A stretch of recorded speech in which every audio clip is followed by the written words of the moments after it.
Have you ever imagined a world before the first fields were ploughed, when no crops were sown, no roads cut the ground, and survival meant listening to the land? Picture yourself beside a small fire, under a sky rich with stars, feeling the cool night air and the warmth of glowing embers. Without walls, your world is wide open and intimately connected to the rhythms of nature. As you breathe in the scent of smoke and pine, consider how our ancestors learned to turn simple stones into tools that shaped their lives. In this gentle journey, we will walk with them, exploring how they crafted tools, gathered food, built shelters, healed one another, and created art. Each scene will unfold slowly, inviting you to feel the textures, smells, and sounds of early human life as you drift toward rest. As you settle into the warmth of the fire, curiosity stirs. How did the first humans learn to shape stone into tools? How did they choose one rock over another and discover the angles that would produce a sharp edge? At least 2.6 million years ago, our ancestors were already creating simple, older one toolkits. Hammerstones to chip flakes from a core, flakes to cut meat or strip bark, and cores used as rough chopping implements. These humble tools mark the beginning of our ability to transform the environment. In this gentle journey, you will walk beside those ancient people. We will explore how they gathered herbs for medicine, built shelters from saplings and hides, crafted tools from stone and bone, and learned to care for one another.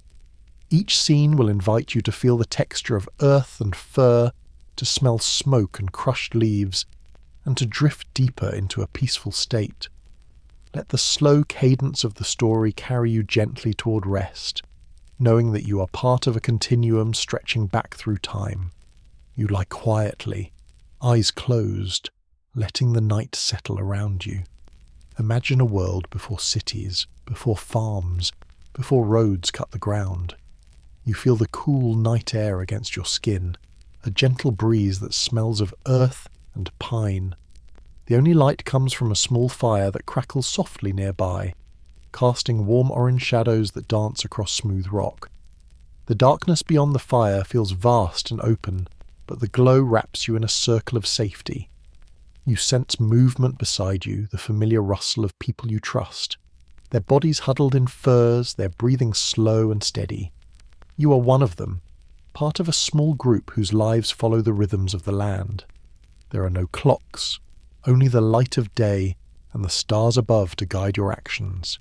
You will travel when the seasons change, and rest when the nights grow cold. Your days are filled with simple tasks, finding food, making tools, tending to the injured, done with care and quiet focus. Tonight, though, there is only the calm of the fire and the soft comfort of animal pelts under your body. As you gaze at the firelight flickering on the cave walls, a question drifts across your mind like a wisp of smoke. How did your ancestors learn to shape stone into tools? How did they discover which rocks flaked cleanly, and how to strike them to produce a sharp edge? You picture an early human picking up a smooth pebble and striking a larger stone, noticing the way a thin shard snaps off, revealing a razor-sharp edge. Over many generations, these discoveries would become shared knowledge skills that meant the difference between survival and hardship. Archaeologists tell us that the earliest stone tools appear in the record at least 2.6 million years ago, when our ancestors began creating simple Oldowan toolkits made from hammerstones, stone cores, and sharp flakes. Those first tools were basic yet transformative. A hammerstone to chip flakes from a core, a flake to cut meat or strip bark, a core that could be used as a rough chopping implement. Such implements mark the beginning of our species' ability to transform the environment through technology. You don't need to know the exact dates to feel the weight of that history. You can sense it in the stones around you and the smooth handle of the tool you hold. Tonight, you're preparing to drift through stories of the lost skills that allowed early humans to build the first stone tools. These stories will be told slowly, in a soft, soothing voice that invites relaxation and curiosity. Each scene will unfold gently, guiding you through forests and plains, beside rivers and into shelters where fires burn. You will walk among ancient humans, feeling the textures of stones, wood, fur and earth, smelling herbs crushed between fingers and smoke from cooking fires. Together we will explore how they learned to survive, how they healed each other with plants and clays, how they built shelters from saplings and skins, and how they shared their knowledge through murmured instruction and song. As you listen, imagine yourself there, feeling every sensation: warmth, coolness, roughness, softness. Let the rhythm of the stories slow your heartbeat and carry you gently toward restful sleep. The landscape around you is vast and wild. Tall grasses sway gently in the evening breeze, and the dark silhouettes of trees line the horizon. There are no buildings here, no roads carved by wheels. Instead, trails wind softly through forests and along riverbanks, created by the footsteps of animals and the passage of your people. You travel with the seasons, following herds and ripening plants. Your world stretches from dense woodland to open plain, from cool mountainsides to warm valleys. Above, a sky filled with more stars than you can count watches over you. Sometimes the moon hangs heavy and bright, casting silver light on the land. Other nights it hides behind clouds, making the fire's glow feel even more precious. You walk barefoot over soil still warm from the day's sun, feeling the texture of the earth, the softness of moss, the crunch of dry leaves. In the distance, the gentle rush of a river fills the air. You and your companions carry little with you. A few flint cores wrapped in woven grasses, bundles of dried herbs, containers made from gourds or animal bladders. On your back you wear a cloak sewn from animal hides, soft against your skin. The world you live in demands mobility, and so everything you carry is chosen carefully for its usefulness and weight. The knowledge you possess resides mostly in your mind and hands, in the way you twist a cord of sinew, sharpen a flake, or recognize a healing plant by its smell. Life before villages means waking each day without fixed walls. For shelter, you use the land itself. Sometimes you sleep in caves or rock overhangs, grateful for the protection from wind and rain. At other times you build huts from bent saplings, covering them with grasses, moss or animal skins. Archaeologists have found evidence of such shelters at places like Terra Amata in what is now France. There, around 400,000 years ago, early humans built camps on a beach, with huts made from saplings stuck in the ground and covered with leaves or skins. Some shelters were nearly 50 feet long, big enough for a family or small community. Imagine your companions bending young saplings into an oval, securing them with stones, then draping hides over the frame. A small doorway is left open, and inside a hearth is prepared. The fire becomes the heart of the shelter, providing warmth, light, and a place to cook. Days are spent gathering what you need to survive. In the morning you often join a small group to forage for plants. You move quietly through forests and meadows, eyes scanning for edible leaves, roots, and berries. You know which plants are safe to eat and which hold healing properties.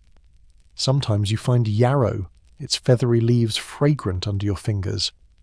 Anthropologists believe that prehistoric people used yarrow as an astringent to stop bleeding and as a diaphoretic to promote sweating. You recall how the elder explained that the plant could reduce inflammation and help heal cuts. You pick several stems carefully, bundling them together with string made from plant fibers. Nearby grows mallow with round leaves that can be made into an infusion to soothe the digestive system. You gather some of those leaves too, thinking of a child in your group who's been complaining of stomach pains. At midday you return to the camp. The fire has been tended by those who remained behind. Meat from the previous day's hunt is roasting slowly on a spit, its aroma mingling with the earthy scent of herbs thrown onto the coals. Someone places stones into the fire to heat, then drops them into a hide-lined pit filled with water and tubers, creating a simple earth oven. Others prepare fish, caught in woven baskets and cleaned with sharp flakes. Food is communal, everything is shared. You sit close to the flames, feeling their warmth on your face, watching as the fat sizzles and drips. Eating together is both nourishment and connection. Stories are told in quiet, voices accompanied by the crackle of burning wood. Throughout the day, tools are tended and made. You watch an experienced napper and elder with creased hands select a piece of flint. He examines it in the firelight, turning it to find a section that will break cleanly. With a smaller stone, a hammerstone, he strikes the flint with practiced precision. A sharp flake flies off, revealing the smooth, curved interior of the stone. The elder holds up the flake, showing the bulb of percussion, a small bump where the energy from the strike began, and the ripples that radiate outwards. He explains how hitting the core at just the right angle produces a usable tool. Archaeologists describe this process as flint napping, using a hammerstone to remove flakes from a core. Each flake can be used immediately as a knife or scraper, or further shaped by pressure flaking to create points. The chips that fall away, known as debitage, accumulate around the work area like a scattering of tiny crescent moons. As you watch, you feel a sense of calm. The steady rhythm of stone on stone is hypnotic, and the elder's focus is contagious. Gently, carefully once again the flakes come away, and the core becomes smaller. As the sun sets, the temperature drops. Even in temperate regions, nights can be chilly. You pull your fur cloak tighter and add another log to the hearth. The ability to control fire has transformed your peopleless lives. Archaeological evidence shows that hearths at least 790,000 years old exist, and some researchers believe cooking may go back more than 1.5 million years. Fire provides warmth and light. It frees nutrients in food and makes certain plants safe to eat. Early humans would gather around hearths to eat and socialize. You feel that same draw now, the comfort of the orange glow, the security of companions near you. Sparks drift upward and disappear into the dark. The smell of smoke mingles with the cool scent of the evening breeze. Around the fire, tools and materials are stored in baskets and satchels. Pieces of bone are polished into walls for perforating hides, while other bones are shaped into needles with tiny eyes. Later, Stone Age toolkits include bone and ivory needles, and even bone flutes, simple instruments carved to produce soft notes. You remember hearing one played on a still night, its tones echoing off the trees and blending with the sound of crickets. Even though such objects are rare, they hint at the creativity of your ancestors and the importance of music and ritual in their lives. When the wind picks up, someone checks the shelter. Animal skins are pulled tighter around the frame, and extra branches are placed along the base to keep out drafts. You have seen how hides, particularly thick bearskins, keep people warm. Studies suggest that people in northern Europe could survive winters 300,000 years ago thanks to warm bear skins. Warm clothing, sewn with bone needles, allows your group to travel and hunt even in the cold, sitting near the fire. You run your fingers over the fur draped across your lap, noting its softness and the way it insulates you against the damp ground. You feel thankful for the animals that provided this protection, and for the knowledge of sewing that transforms hides into garments. Living without villages means that you must understand the land intimately. You know how to follow the tracks of deer and the seasonal migrations of birds. You recognize when berries are ripe and when roots are ready to dig. Water sources are memorized springs hidden among rocks, rivers that run even in dry seasons. With no storage beyond baskets and skins, you take only what you can carry and what can be consumed or preserved. Yet there are early examples of storing food. At Kisum Cave in modern Israel, researchers have found evidence that early humans wrapped bone marrow in skins and stored animal bones for up to 9 weeks, preserving the marrow inside. In cold climates, large pieces of meat were placed under weights and submerged in icy ponds, or simply frozen outdoors. These practices show the beginnings of planning for lean times. When game is abundant, hunters travel ahead of the group to search for deer, wild pigs, or smaller animals. They carry wooden spears tipped with sharpened stone points. Over time, spear points become more sophisticated.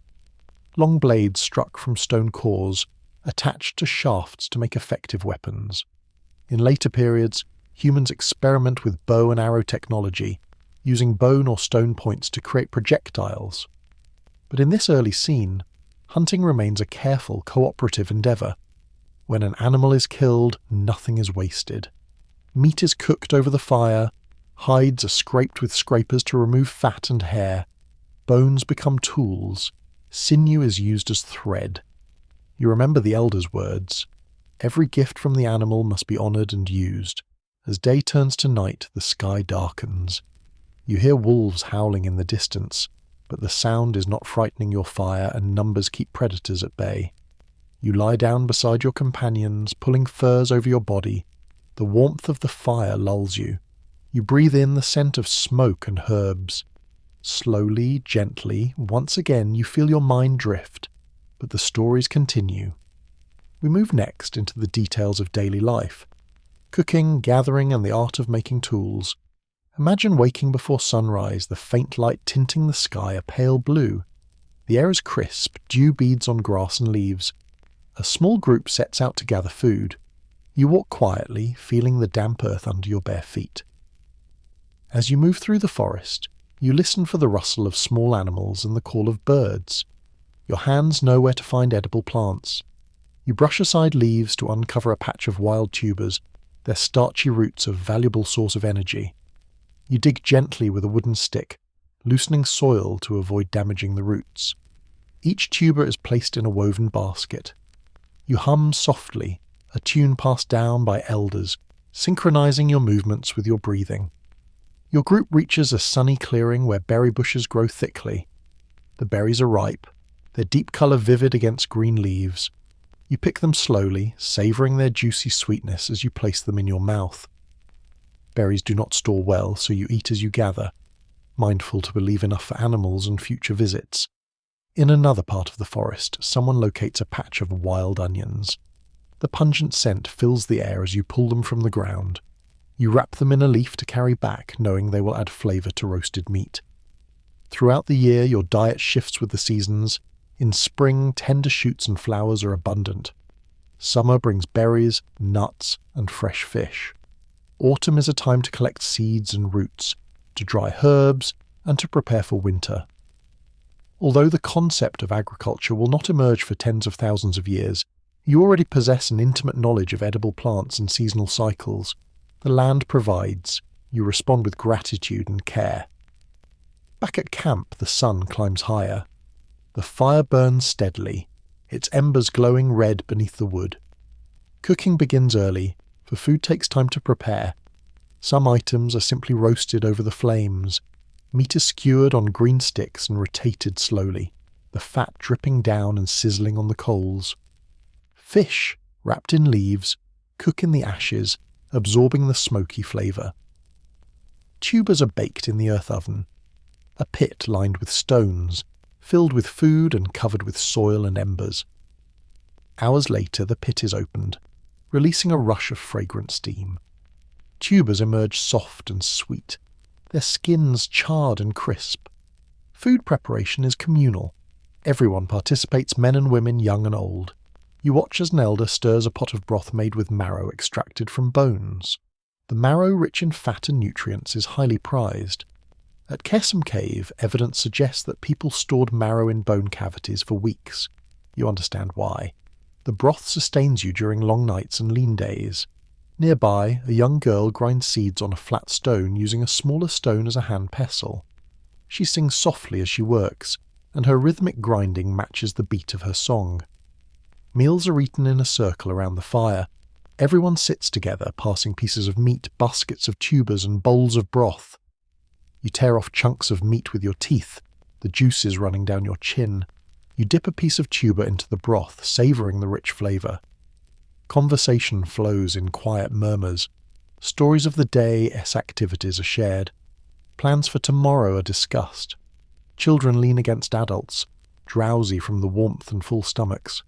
Laughter bubbles up occasionally, and smiles appear even in the firelit gloom. Food is more than sustenance. It is connection and comfort. After the midday meal, some people rest, while others begin the intricate process of making or repairing tools.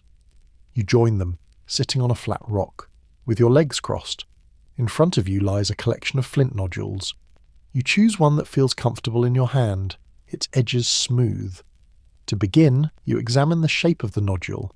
You look for an angle that will allow you to strike off a flake.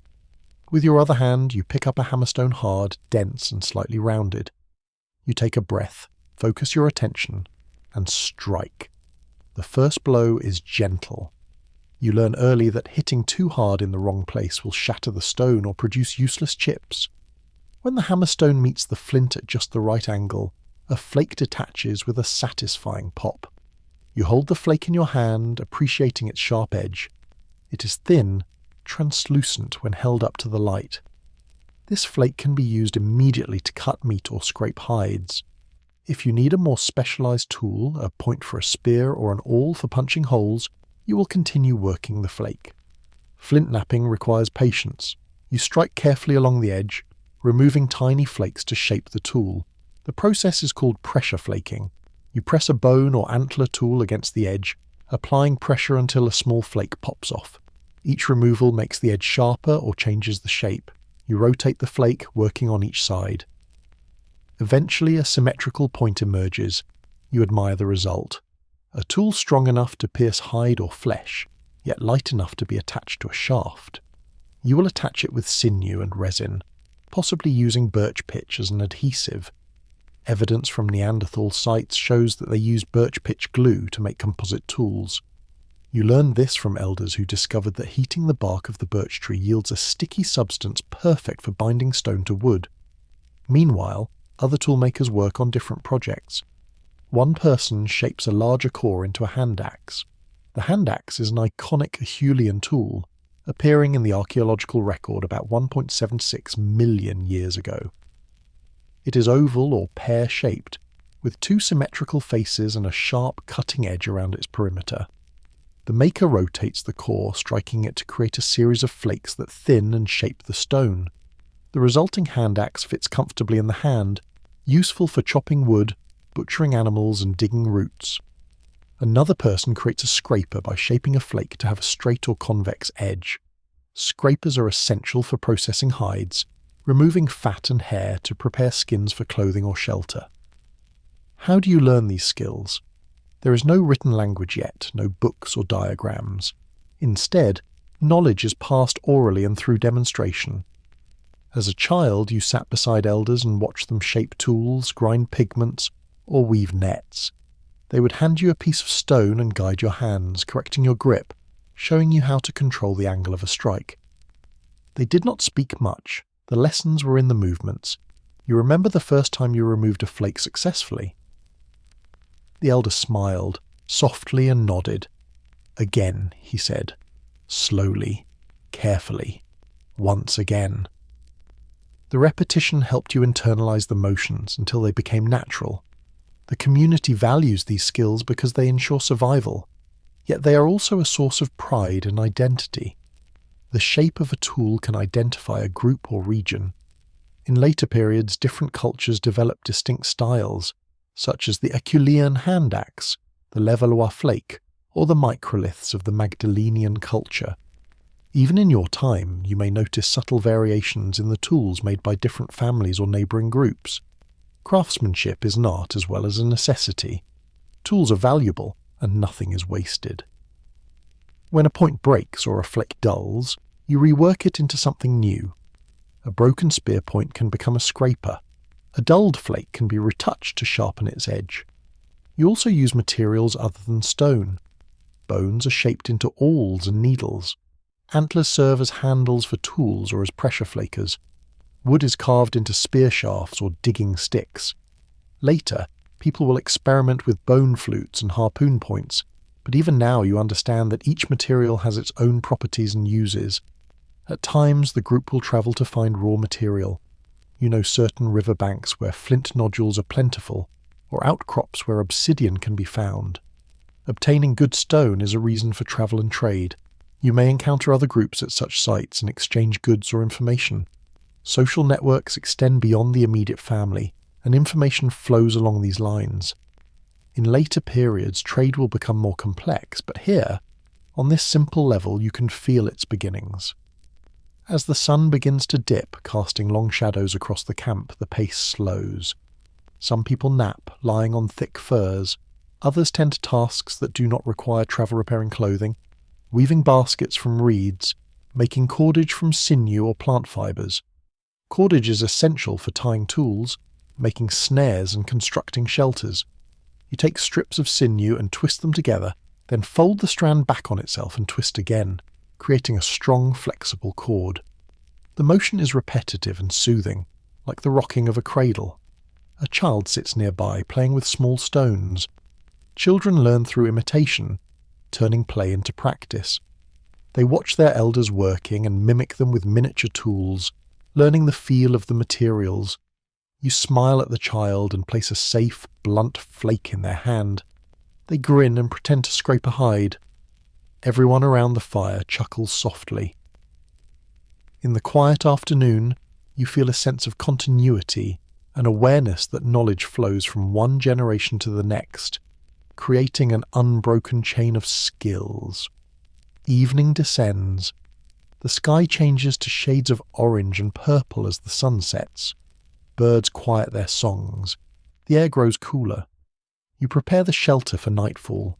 If you're in a cave, you make sure the fire is placed away from any drafts, and that there is enough ventilation. If you're in a hut, you adjust the hides so they do not flap in the wind. You arrange furs on the ground to create comfortable bedding. Everyone eats a final meal and shares quiet conversation. As darkness deepens, the fire becomes the centre of the world. You watch the flames dance and listen to the elders speak. They tell stories of animals and ancestors, of spirits and lessons. One elder tells of a time long past when people first learned to make stone tools. She speaks of a curious child who noticed how certain rocks broke to reveal razor-sharp edges. He experimented striking stones together until he discovered that hitting a core with a hammerstone could produce a flake. He showed his parents, who showed their friends, and soon the knowledge spread. Over countless generations, this simple discovery changed the way people lived. The elderess voice is rhythmic and soft. You feel your eyelids growing heavy. The story continues, but you drift in and out of the words, carried by their cadence. In the next section, we will leave the daily routines and explore how early humans faced the coldest nights and built shelters that kept them warm and safe. The seasons change, days become shorter, and the air takes on a sharp edge. Frost coats the grasses in the morning, sparkling in the first light. Your breath emerges in white puffs. The group must adapt to survive the coldest nights. You feel the difference immediately. Your hands are colder when you gather water, and the ground underfoot is hard. You pull your cloak tighter and tuck your hands into the sleeves. In cold climates, shelters become even more important. You return to caves whenever possible, for they provide natural insulation. When caves are unavailable, you build huts with better insulation.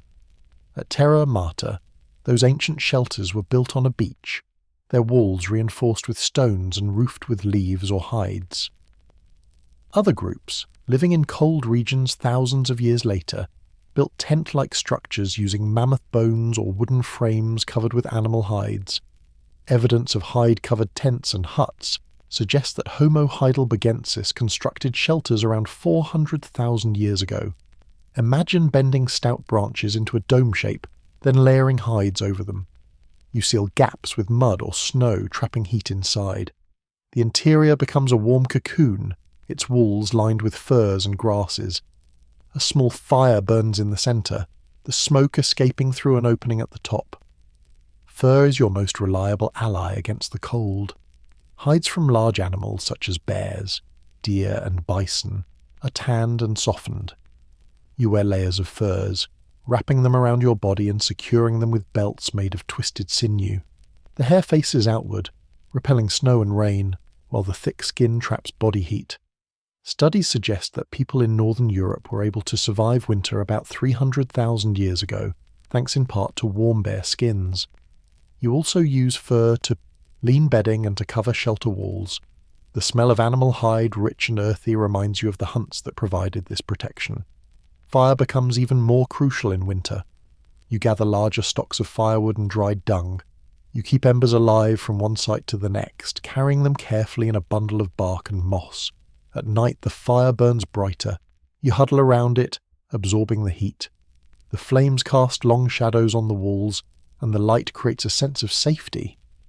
The fire also provides a place to dry wet clothing, and to warm stones, which you wrap in hides and place at your feet to keep them warm through the night. The ability to control fire may have begun over 1 million years ago. Hearths dating back 790,000 years show that early humans gathered around flames to cook and socialize. Cooking not only made food more palatable, but also released nutrients and eliminated toxins. You can feel that when you eat roasted tubers that would have been tough and bitter raw. The warmth of the fire soothes not only your body but also your mind. The steady crackle, the flickering light, and the smell of smoke lull you into a state of calm. To keep the heat inside, you add insulation to the shelter. Moss and grasses are packed into gaps between branches. Mud or snow is smeared over the exterior. In later periods, people will construct moss-covered huts and carry reindeer skin tents in the summer. For now, your group works with what is available. In extremely cold climates, some groups may even build shelters partially underground pit houses, using the earth itself as insulation. You find a depression in the ground, line it with rocks, and build a roof over it. The entrance is low, forcing people to crawl in, which reduces the flow of cold air. Inside, the ground is covered with thick layers of leaves, grasses, and hides. Your body sinks slightly into the bedding, and the weight of the furs creates a cocoon of warmth. You may sleep shoulder to shoulder with others, sharing body heat. The closeness is comforting and practical. In such a small space, conversation is kept to whispers. You can hear the crackling of the fire and the occasional pop as sap explodes in the wood. Outside, wind howls, but inside you are snug and protected. The landscape in winter offers fewer fresh plants, so you rely more on stored and hunted foods. Earlier in the year, you dried strips of meat and fish, smoked them over fires, and hung them high in trees or inside shelters. You dug pits to store tubers and seeds, covering them with soil to keep them from freezing. You preserved fat by rendering it down and storing it in animal stomachs or bladders. You also used natural refrigeration. At times, hunters would freeze meat outdoors or submerge it in icy ponds, weighting it with stones. When you retrieve the meat weeks later, it is still edible. On particularly cold days, you may cut slivers of frozen fat and chew them slowly, feeling the energy spreading through your body. Winter survival requires cooperation. You share food and fire, repair each other's clothing, and take turns collecting fuel. People gather firewood in teams, carrying heavy bundles back to camp. Others weave together new mats of grasses for insulation. When someone is ill or injured, they are tended carefully. The healer prepares remedies using dried herbs. She crushes yarrow leaves and mixes them with animal fat to create a salve for wounds. She brews mallow into a warm drink to soothe coughs. A piece of birch polypore fungus may be dried and later boiled to act as a laxative. You watch as she applies a poultice to a person's S-arm, her hands moving gently. She murmurs soft words as she works. The patient relaxes, comforted by her touch and the warmth of the hut. With the world cold and food scarce, you spend more time resting. After dinner, the camp quiets quickly. People slip under their fur blankets, curling up around the fire. The air inside the shelter becomes warm and humid from breath and steam. You listen to the wind outside and the occasional crack of a branch under snow. You feel the rise and fall of the chest beside you, and the steady rhythm of the heart beating through the night. In such moments, your mind wanders to dreams and stories. You imagine what your ancestors experienced in faraway places, how they survived and thrived. Perhaps some of them even hibernated, slowing their metabolism and sleeping for extended periods to conserve energy. Scientists studying bones from Cima de los Huesos in Spain have found evidence suggesting that early humans may have entered a hibernation-like state during harsh winters. You smile at the thought of long, peaceful sleeps, knowing that your body and mind are protected by the community around you. Slowly, gently, once again, sleep creeps over you. You feel the warmth of the fire on your cheeks and the weight of the furs over your body. The sound of breathing becomes a lullaby. You drift into dreams where the past and the present mingle, where ancient people whisper their knowledge into your ear. When morning comes, the world outside will be new, covered in frost or snow. You will wake, stretch your limbs, and greet another day of survival and wonder. In the next section, we will explore the healing techniques and medicines that prehistoric people used to care for themselves and each other. In your community, not everyone knows the full range of healing techniques. There are individuals, usually elders, who dedicate themselves to learning about plants, clays, and other remedies. They have no written text to guide them. Instead, their knowledge comes from observation, experimentation, and oral tradition. These healers, sometimes called shamans or medicine people, pay close attention to the natural world. They watch which plants animals eat when they are sick. They notice how certain clays calm a troubled stomach when ingested. They observe the effects of different herbs on wounds, fevers, and pain. Your healer kneels by the fire, a bundle of dried herbs in her lap. She unties the bundle, releasing the smell of crushed leaves and flowers. One herb is yarrow, with delicate white blossoms and feathery leaves. She explains that yarrow is an astringent. It causes tissues to contract, helping to reduce bleeding. She also notes that it is a diaphoretic, promoting sweating and easing fevers. When someone cuts themselves while butchering meat, she places a poultice of yarrow on the wound. You watch as the bleeding slows and the skin begins to knit. Another herb is mallow, whose leaves are soft and round. The healer boils the leaves in water to create a mild infusion, which she gives to those with digestive problems. The warm drink soothes their stomachs and encourages elimination. Rosemary, with its strong pine-like scent, is also part of her collection. While archaeologists are unsure exactly how prehistoric people used rosemary, the herb is known to have many medicinal properties. The healer burns rosemary leaves on the fire, releasing a fragrant smoke that she wafts over people to clear their minds and ease breathing. She may also add rosemary to boiling water and have sick individuals inhale the steam. In colder climates, she uses birch polypore fungus found on birch trees as a laxative or to rid the body of parasites. The fungus is dried, ground, and mixed with water. While the taste is bitter, those who take it find relief from digestive discomfort. Her knowledge of plants is local. She knows what grows in the valleys and on the hillsides, what plants are available in spring versus late summer. She also learns from travellers. When a group meets another band during migrations, healers may exchange information. Although prehistoric people were primarily tied to their local resources, nomadic tribes travelled long distances, which may have allowed them to access a wider range of materials. You imagine two healers from different regions sitting together, comparing herbs and sharing stories. They speak slowly, repeating the names and uses of each plant to ensure they are remembered. In addition to plants, prehistoric healers use earth and clay as medicine. The practice of eating certain clays is called geophagy. People and animals sometimes ingest clay when their stomachs are upset or when they have consumed something toxic. Clay can bind to toxins and help eliminate them from the body. The healer collects clay from a riverbank, dries it and grinds it into powder. She mixes it with water or food and gives it to those who need it. She also applies clay externally to wounds. The cool, moist clay draws out infection and helps the skin heal. Even today, people in some societies use clay for its healing properties. Serious injuries sometimes require more drastic measures. Archaeological evidence shows that prehistoric people practiced tree panning, drilling or scraping a hole into the skull to treat conditions like headaches, seizures, or mental illness. In your group, such procedures are rare and frightening. They are performed only when someone is gravely ill and nothing else helps. The healer uses a sharp flint flake or bone tool to scrape away the bone.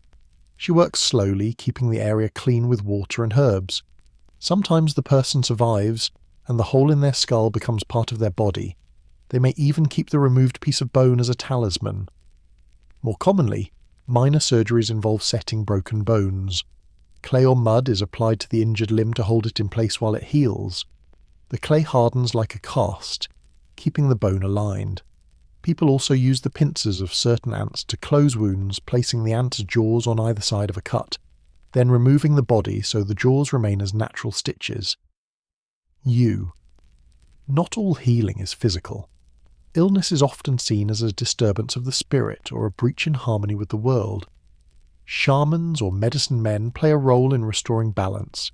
They gather herbs, perform minor surgical procedures, and cast spells or charms. When someone falls ill, the shaman may lead a ceremony. Family and friends gather around the patient. The shaman sings, chants, and beats a drum. He calls upon spirits for guidance and uses herbs to cleanse the air. He listens to the patient recount their actions, searching for potential offences against social or spiritual rules. The ceremony is as much about community and psychology as it is about medicine. The patient feels supported and hopeful, and sometimes that is enough to encourage healing. The healer's knowledge is not written down. She remembers the properties of each plant, the preparation of each remedy, and the circumstances for each treatment. She teaches younger members of the community through repetition. You recall sitting beside her as she pointed to plants and recited their names. This, she would say, is for wounds. This is for fever. This is for the stomach. You repeated the information back to her, again and again, until it was lodged in your memory. You help gather plants at the right times of year, learning where each one grows.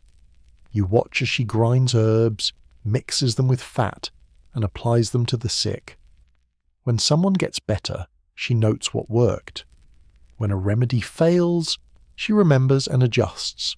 Over generations, this body of knowledge becomes refined. During winter, when illness often increases and resources are scarce, healing becomes even more critical. People tend to stay inside shelters, leading to shared air and greater risk of infections.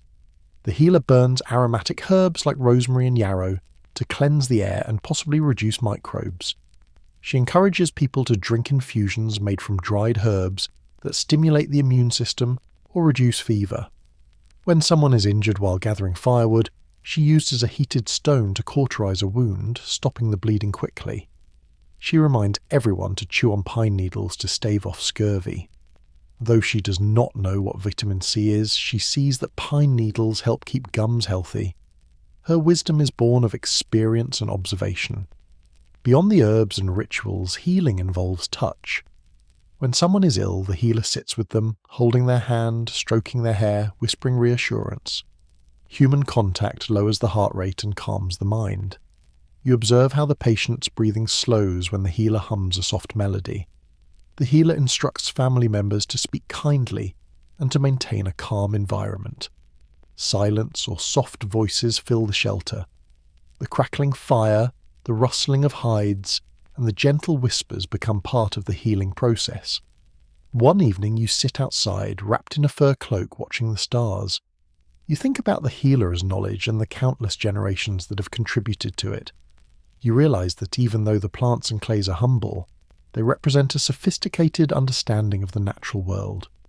You're grateful for this knowledge, for without it, small injuries could become fatal, and infections could spread unchecked. You feel a sense of wonder and respect for the healers who have kept your people alive through skill, intuition, and compassion. As the night deepens, the healer joins you by the fire.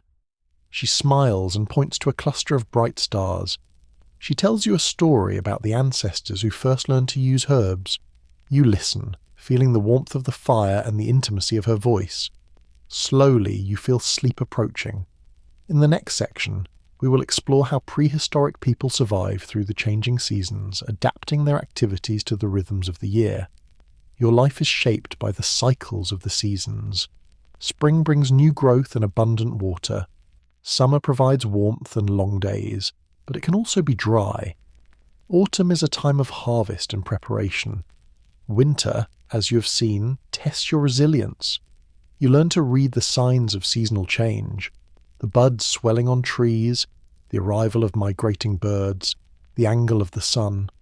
You adjust your activities accordingly, ensuring that you gather, hunt, and store enough food to carry you through lean periods. In spring, the world feels soft and alive. Snow melts, rivers swell, and plants burst forth from the soil. You leave your winter shelter with excitement. The first green shoots are edible and tender, providing vitamins that your body needs after months of dried foods. You collect fresh herbs for medicine, replenishing the stores you use during winter. Young animals appear fawns, chicks, and lambs. Hunting becomes easier, but you take care not to deplete the population. You follow the example of the elders, who teach you to take only what is needed and to leave females with young. You fish more often, catching fat salmon and trout that swim upriver to spawn. Their pink flesh is rich and nourishing. The days lengthen, giving you more time to work. You repair huts damaged by winter storms, patching holes with mud and fresh hides.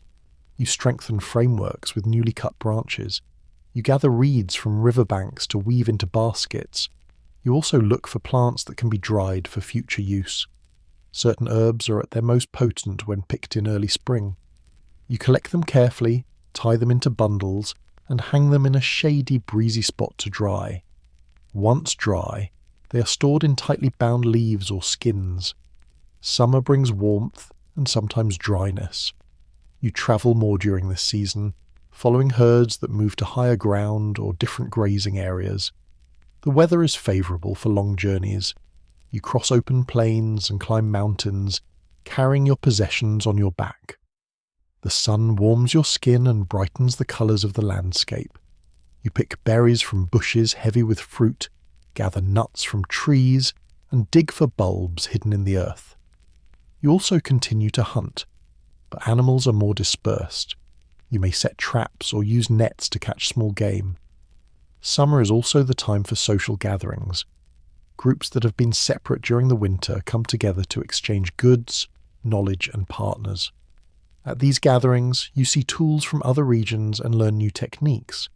You may meet healers who share unfamiliar plants and remedies. You also participate in rituals and dances that celebrate the abundance of the season. Music fills the air, possibly played on bone flutes or by beating sticks on logs. The nights are warm, and you sleep under the stars without the need for heavy furs. As summer wanes, the air turns cooler and the angle of sunlight shifts. You feel an urgency in the group. Now is the time to store as much food as possible. You gather seeds and grains, beating them with sticks to separate them from their stalks, then winnowing them to remove chaff. You dig up roots and tubers, storing them in pits lined with grasses and covered with soil. You hunt intensively, seeking to accumulate dried meat and fat. When a large animal is killed, you work quickly to butcher it, cut the meat into thin strips, and hang the strips over a smoky fire to dry. You render the fat, pouring it into skin bags or bladders to solidify. This fat will be eaten throughout the winter. You also collect berries and nuts for immediate consumption, and for drying. You check your shelter for wear and tear. You mend holes, tighten ropes, and add new insulation. You repair clothing and make new garments from hides. You also gather extra firewood, stacking it near the shelter where it will stay dry. Everyone works together, knowing that the coming months will be harder. There is a sense of purpose and camaraderie. Your movements are deliberate, but there is still joy in the harvest. The smell of smoke and drying meat fills the air, mixed with the crisp scent of fallen leaves. Winter you have already experienced. You endure the cold, rely on your stored food, and spend more time indoors. You work on tasks suited for confined spaces, sewing, carving, making nets. You also reflect. The long nights encourage storytelling, teaching, and dreaming. Elders tell younger members about the past, about the ancestors who first learned to chip stone and make fire. They explain that many species of early humans existed at the same time, and that sometimes it is hard to determine who made which tools. They share cautionary tales of times when food was scarce, and the group had to ration supplies.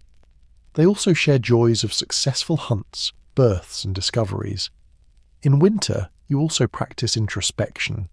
You think about your place in the world and your relationship to your environment. You feel gratitude for the animals and plants that sustain you, for the fire that warms you, and for the shelter that protects you. you realize that survival is a communal effort. You depend on the skills of hunters, gatherers, healers, and tool makers.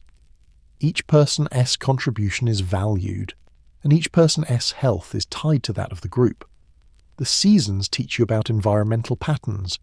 You notice that in cold regions, animals tend to be stockier, with shorter limbs, to conserve heat. You see that certain bird species arrive and depart at the same times each year. You learn which plants appear after a fire and which thrive near water. You observe how animals build their nests or dens and sometimes mimic their techniques when constructing shelters.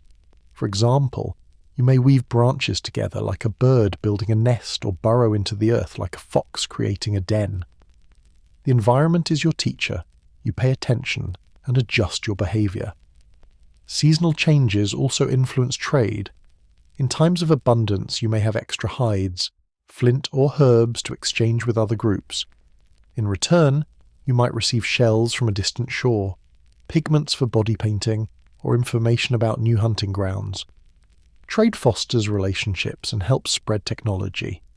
For instance, knowledge of bow and arrow technology, which appears by about 70,000 years ago, spreads across groups, improving hunting efficiency.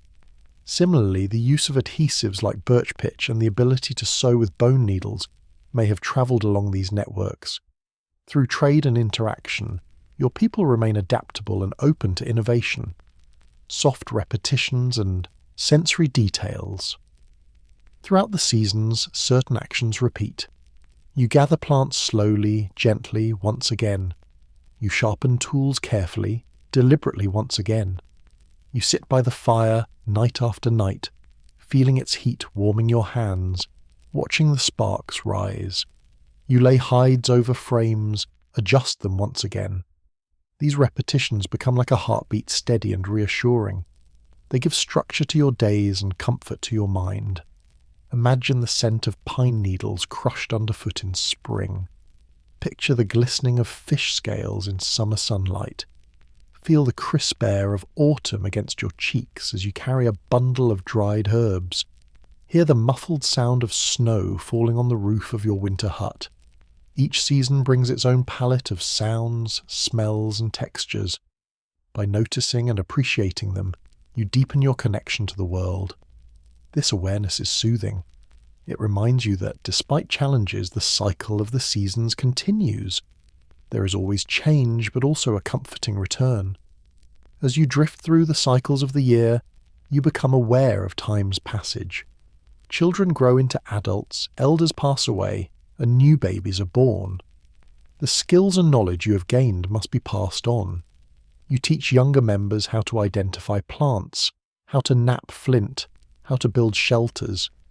You tell them stories about the Oldowan toolkit and the Aculean hand axe. You explain that these tools were made millions of years ago by ancestors they will never meet. You remind them to respect animals, to use only what is needed, and to share with others. By passing on knowledge, you become part of a lineage that stretches back to the first humans who chipped stones in Africa. The seasons also teach you humility. No matter how skilled you become, you cannot control the weather or the migration of animals. You can only adapt. This humility fosters a sense of peace. You understand that you are part of a larger web of life, one that existed long before you and will continue after you. This realization calms your mind and helps you accept the uncertainties of life.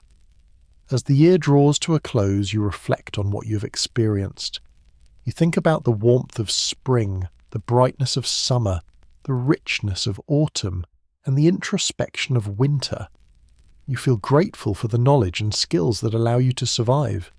You realize that the lost skills of making stone tools, building shelters, and healing with plants are not lost at all.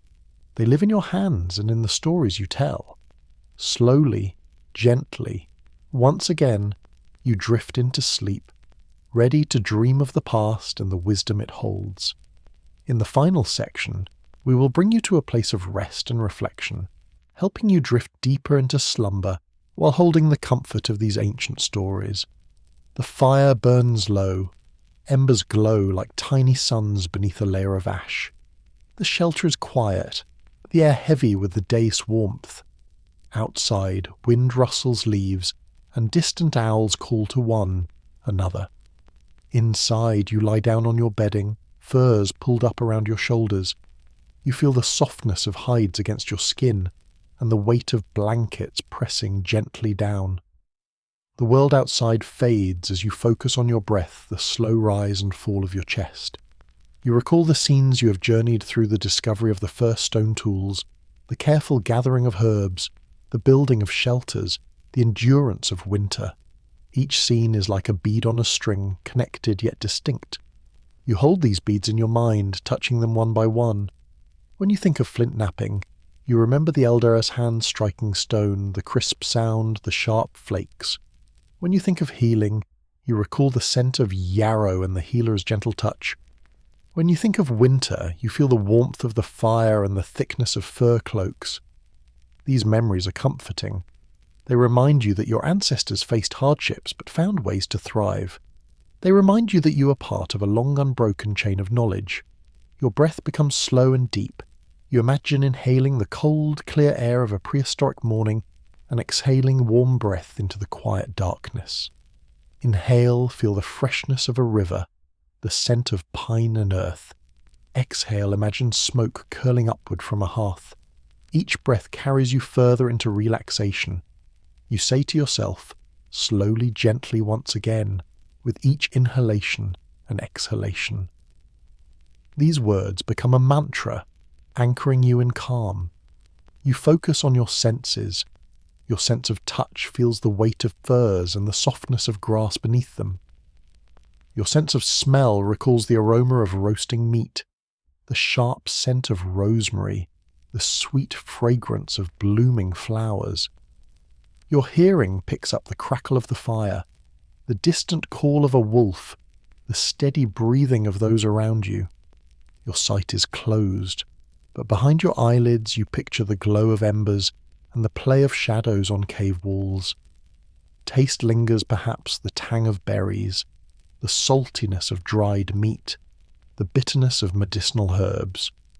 By attending to these sensations, you ground yourself in the present while connecting to the past. The blend of ancient and immediate experiences is soothing. You think about community.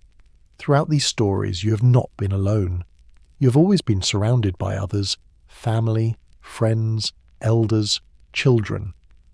Survival in prehistoric times depended on cooperation.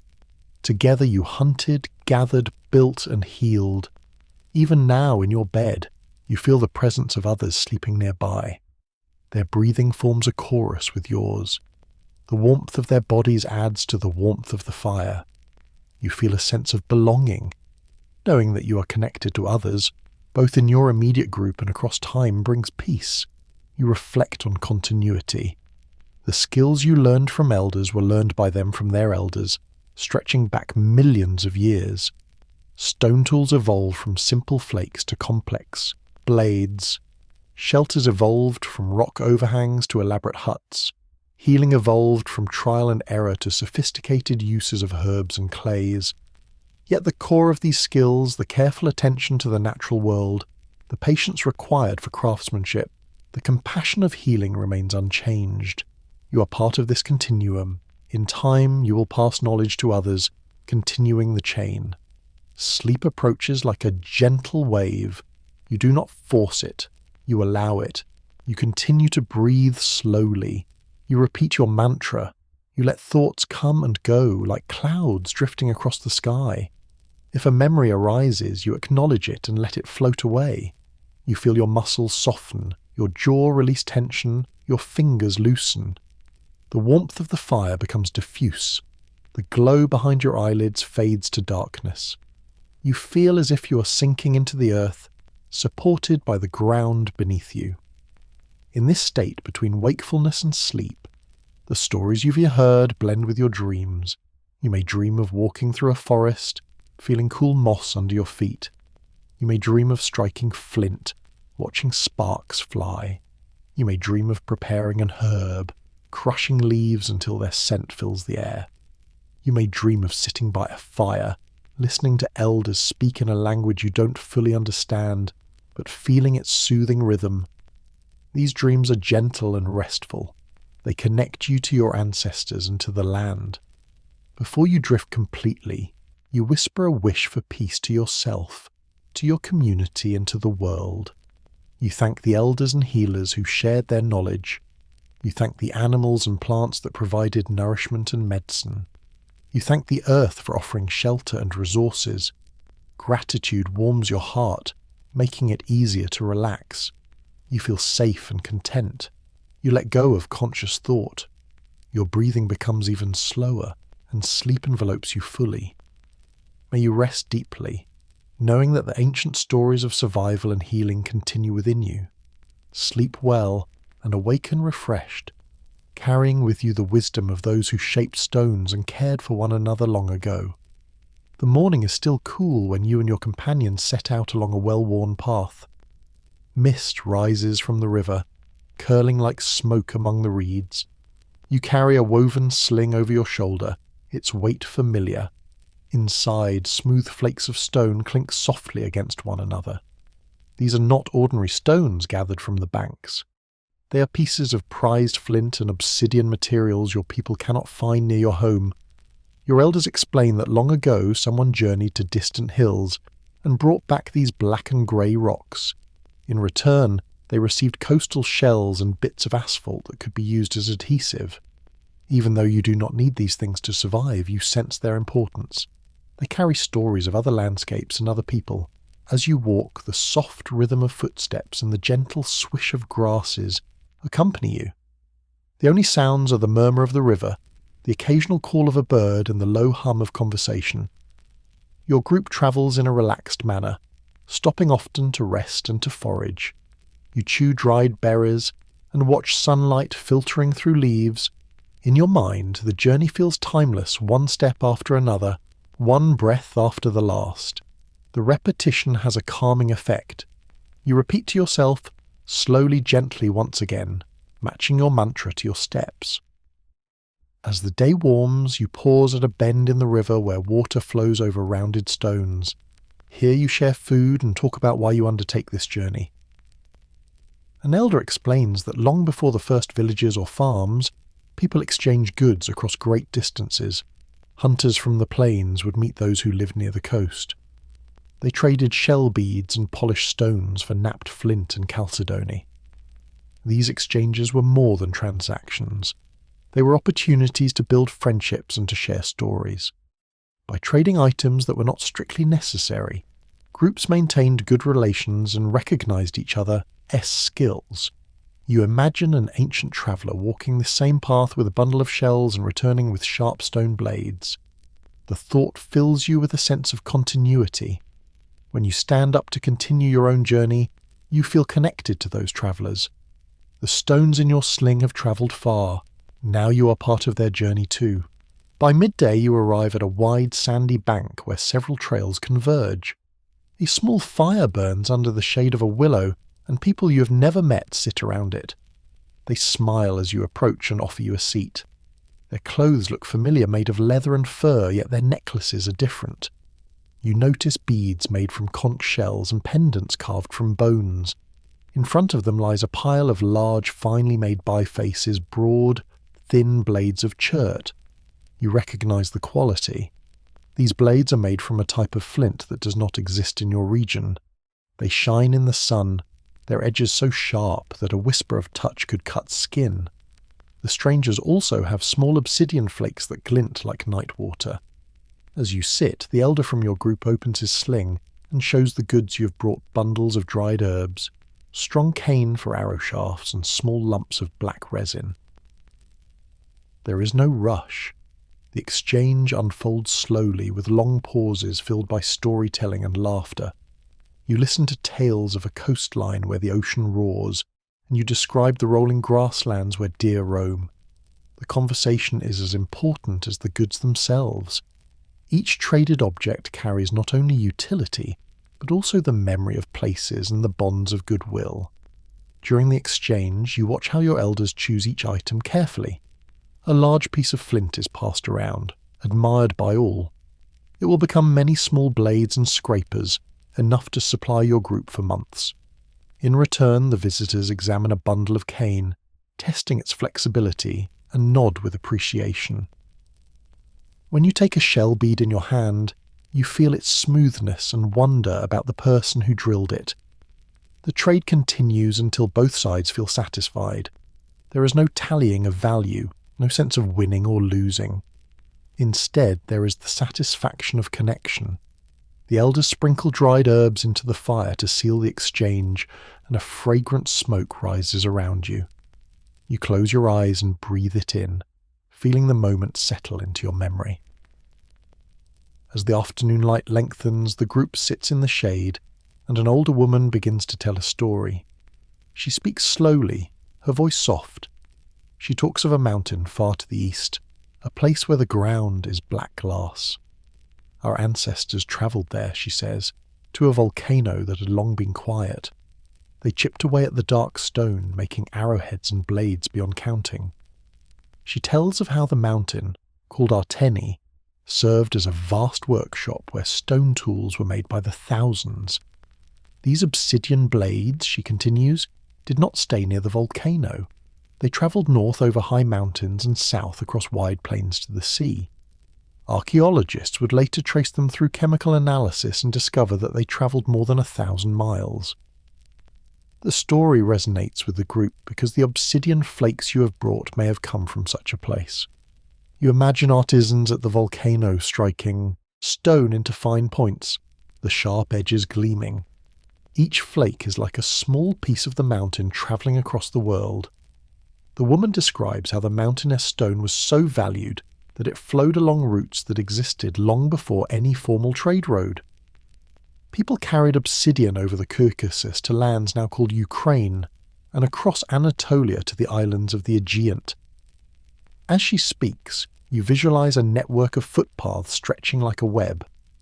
It is not a single road, but many small exchanges, each person carrying a few pieces of stone and passing them along. The idea that a tool in your hand may have travelled through dozens of hands and over hundreds of miles fills you with awe. You run your fingers over the smooth, glassy surface, feeling the edges that were shaped by someone long gone. The stone feels alive. In its coolness, you sense the memory of the volcano and the journeys it has taken.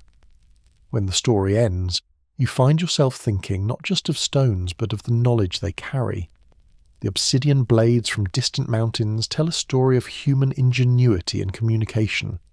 They show that long before metals and writing, people had the foresight to travel, to barter and to maintain alliances. You realise that every time an elder shared a piece of flint or a bead of shell, they also shared trust and created obligations. Exchange was a way to extend your community beyond your immediate band. It brought new technologies, new foods, and new songs. It also spread the techniques of shaping stone. You imagine that along these paths people shared tips: how to strike a core to produce long flakes, how to heat-treat stone to make it more workable, how to haft a blade using resin and sinew. Trade networks served as conduits for ideas as much as for objects. As the sun begins to set, you help pack up the traded items. Your sling now holds several long blades and a few glossy obsidian flakes. You feel the weight and know it will ease your work when shaping tools at home. Yet it is not only the tools that bring comfort, it is the memory of sitting around a fire with strangers who now feel like friends. When you stand to leave, you turn to look back at the riverbank. The figures by the fire have begun their own preparations. They raise their hands in farewell, and you raise yours in return. The path back will be the same, yet different. Your burden has changed. Your knowledge has grown, and your heart feels lighter. As you walk into the twilight, you silently repeat your mantra, slowly, gently, once again. The pace of the journey soothes you. You let the rhythmic steps and the promise of home carry you forward, carrying the memory of the stones that travelled. The following day, your group moves toward the hills where a cave mouth yawns like a dark eye in the hillside. It is said that the elders wish to show you something special, marks left by ancestors long ago. You feel anticipation mixed with the familiar calm of travel. The path climbs, gently, lined with shrubs and wildflowers. You catch the scent of sage and the sweet smell of sap from pine trees. When you reach the cave, you pause at the entrance to let your eyes adjust. Inside, the air is cool and damp. The walls are smooth limestone and the ceiling arches overhead like a stone sky. An elder carries a burning branch, the flame casting a warm glow. Your group moves slowly, your footsteps soft on the packed earth. After a short distance, the elder stops and points to a flat section of wall. There, you see a pattern, a series of fine lines cross-hatched over one another. They are not random scratches. They form a deliberate design, simple yet striking. You feel a hush settle over the group. The elder explains that such cross-hatched patterns are among the earliest drawings made by Homo sapiens. Archaeologists found a piece of stone with 9 fine lines deliberately etched into its surface, estimated to be over 73,000 years old. Those lines may have been part of a larger design, perhaps a more complex pattern that is now lost. You run your fingers just above the marks, careful not to touch them. You imagine an ancestor sitting at this very spot using an ochre crayon or a sharp stone to draw. What were they thinking? Perhaps they were practicing making lines, perhaps they were recording a memory, or perhaps they were simply enjoying the act of creation. The marks are small, but they represent a leaper moment when someone decided to leave a lasting sign.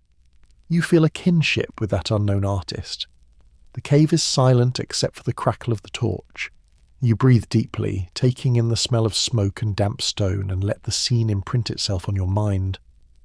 Deeper in the cave, the passage opens into a larger chamber. The walls here are covered with patches of reddish pigment. One area draws your attention, a row of hand stencils. These are not painted hands. Rather, they are silhouettes created when someone placed a hand against the wall and blew pigment around it, leaving a ghostly outline. The elder tells you that some of these hand stencils and painted designs in caves like La Pasiega and Maltravieso are dated to around 64,800 years ago, long before modern humans arrived in Europe. Evidence suggests that Neanderthals made these marks. The idea that another branch of the human family engaged in symbolic art fills you with wonder. It means that creativity and expression existed deep in our lineage. You look closely at the hands. Each is slightly different. Some have long fingers, others are short.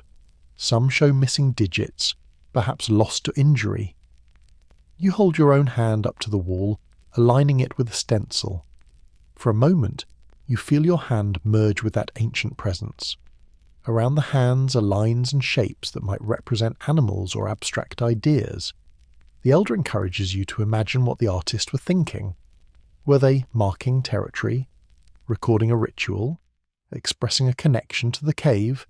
As you contemplate these questions, the torchlight flickers, making the shadows dance. You feel a sense of timelessness. The cool air carries the faint smell of damp earth and ochre. You close your eyes for a moment, listening to the quiet and whisper, slowly, gently once again. The mantra helps you absorb the depth of time. From the cave, you emerge into daylight, feeling as though you have travelled back in time. Yet your elders have more to show. They lead you to a shelter near a cliff where they carefully unwrap a bundle. Inside is a small carved figurine made of bone or ivory. It depicts a human form, perhaps female, with exaggerated curves, similar to what archaeologists call Venus figurines. The elder explains that such figurines, including examples like the Venus of Hohlfels and the Lion Man sculpture from the Swabian Alb, date back about 40,000 years. These are the earliest undisputed works of figurative art. They show that people not only painted on walls but also carved images that they could carry. You take the figurine gently. Its surface is smooth from being handled over generations. You feel the weight of the carving and the intention behind each groove. You imagine the artist shaping it slowly, using a stone flake to scrape and refine. Perhaps they sat by a fire, turning the piece in their hands, feeling its balance. You notice a small hole at the top, indicating it might have been worn as a pendant. The elder speaks of how such objects could have held symbolic meaning, perhaps representing fertility, protection, or a mythic ancestor.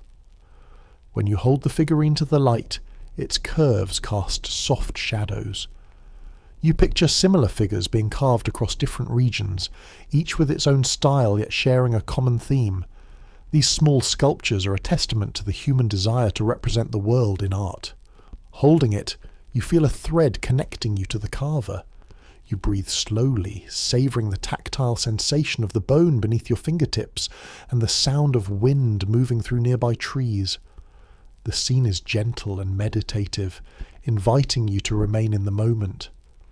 As the sun sets, the elders gather everyone around the evening fire. From another bundle, they carefully produce a hollow bone with holes drilled into it.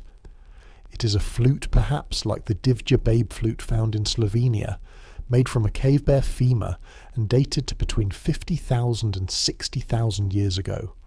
This object might be the world's oldest known musical instrument. The elder holds it reverently. They explain that it was found in a cave near the ashes of an ancient fire. There is debate about whether Neanderthals created it, but the possibility alone is inspiring. The elder raises the flute to their lips and blows softly. A pure, clear tone emerges, high and haunting. The note floats into the night air, weaving through the crackle of the fire and the whisper of wind. Everyone falls silent. Then the elder plays a simple melody, the notes rising and falling slowly. The music feels ancient, as if each tone has been carried forward through time.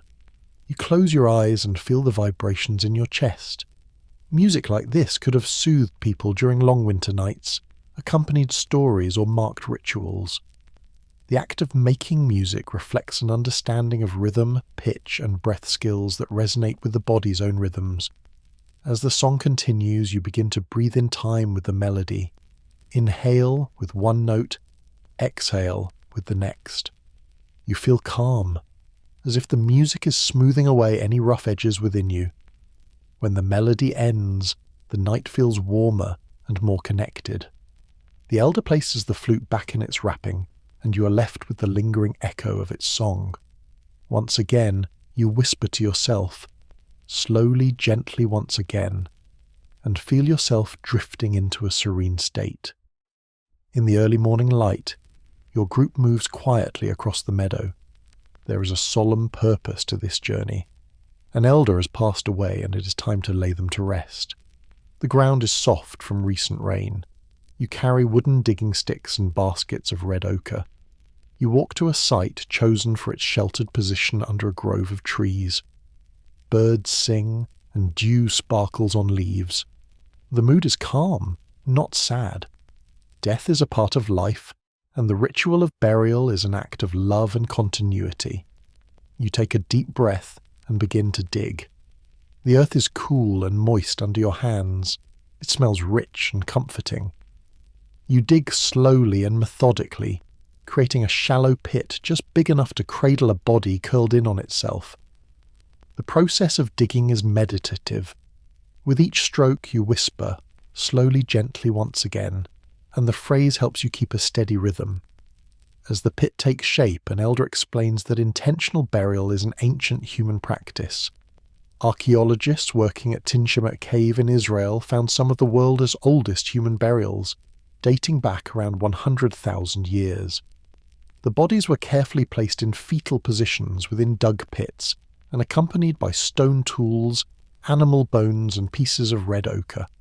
Such burials indicate that early humans already had complex symbolic thinking and spiritual beliefs. You imagine those ancient burials and see your actions as part of the same tradition. Placing a body in a fetal position may symbolize returning to the womb of the earth.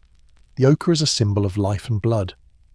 As you sprinkle the red powder into the pit, the colour stands out against the dark soil. You feel a sense of reverence. The smell of iron-rich ochre mixes with the smell of earth and plants, creating a unique scent that you will associate forever with this ritual. When the grave is ready, the elders bring the body wrapped in furs. The face of the deceased is peaceful. You and others gently lower them into the pit, positioning them on their side with knees drawn up and arms bent toward the chest, similar to the burials described at Tinshemet Cave. Once they are settled, you arrange goods, around them. You place a sharp flint blade near their hand, a pouch of dried food near their mouth, and a shell bead at their chest. These grave goods are not purely practical, they are symbols of care and respect. The flint blade connects them to the tools they used in life. The food is sustenance for the journey into the unknown. The shell bead is a token of beauty, and a link to the trade networks that connected your people to distant shores.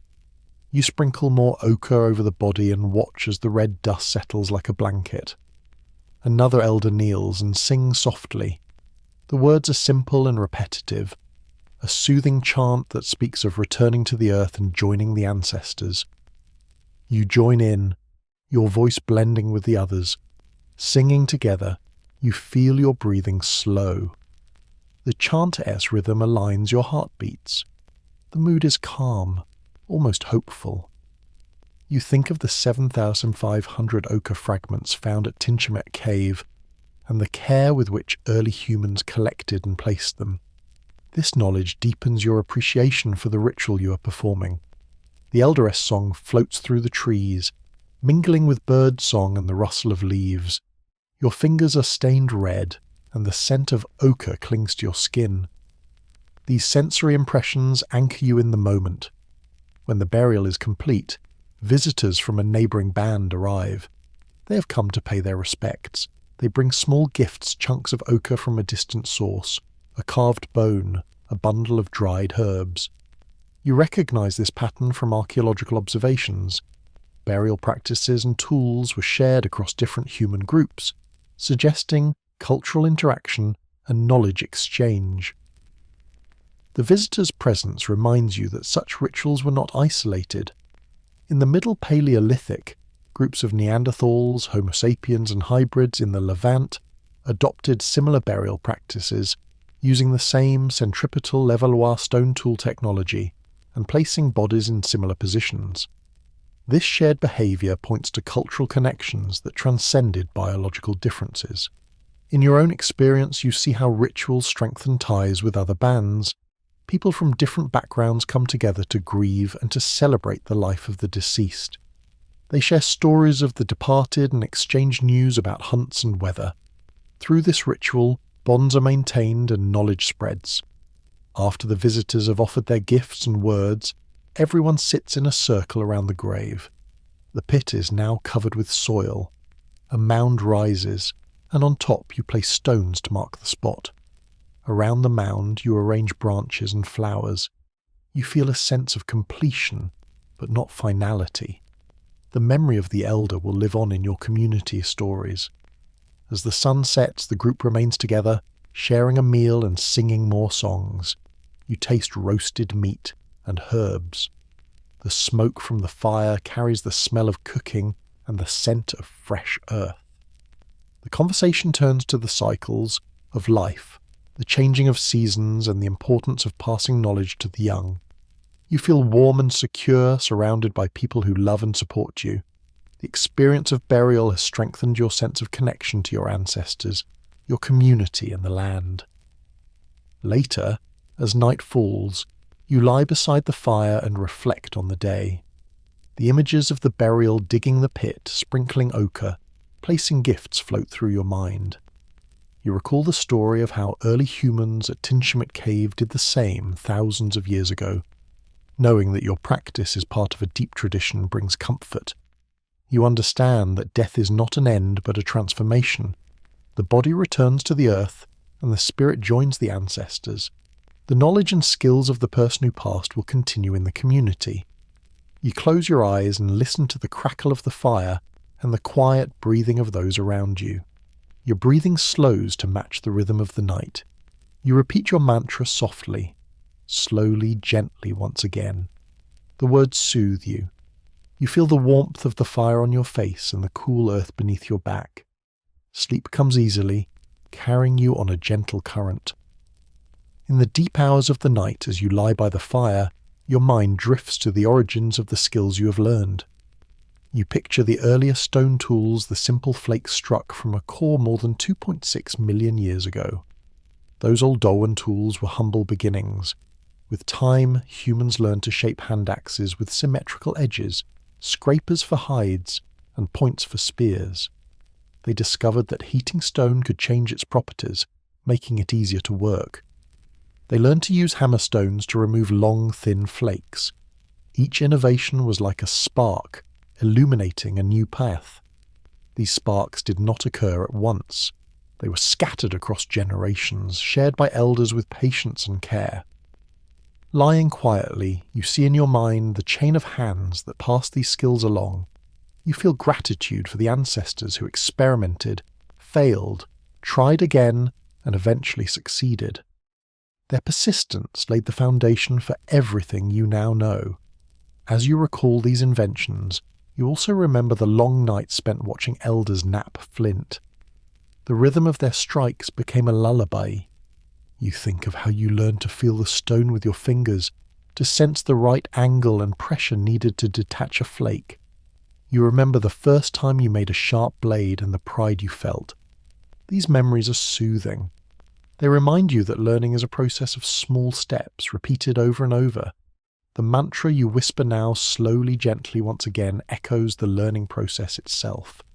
You smile quietly, knowing that each generation adds its own layer to the craft.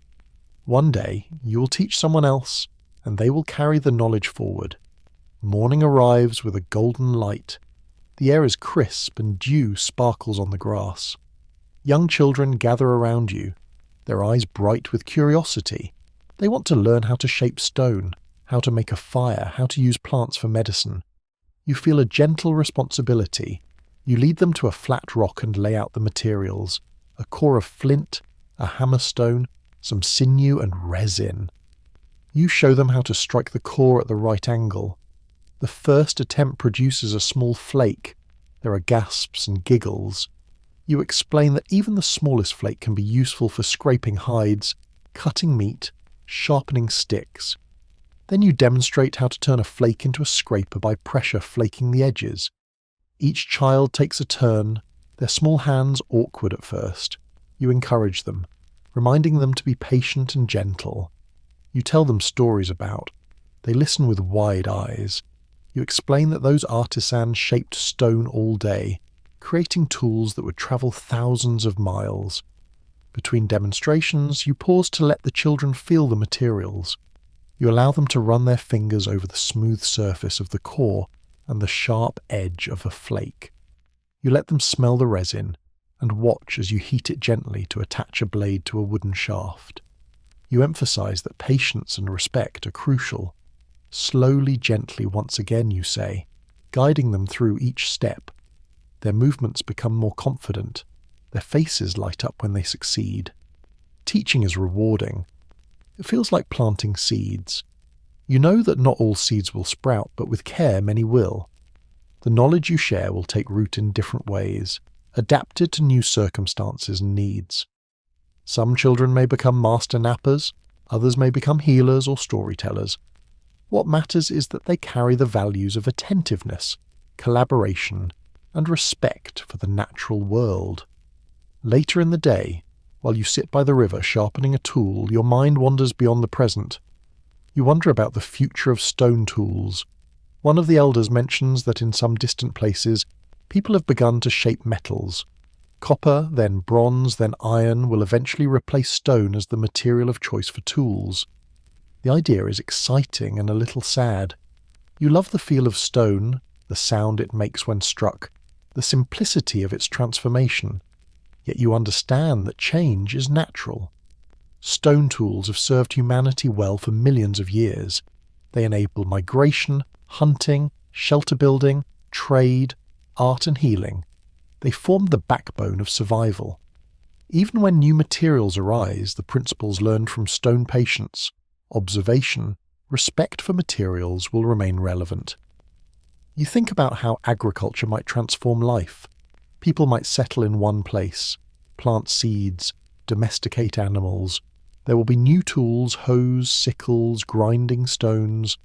The rhythm of life will change from roaming with the seasons to tending plots of land.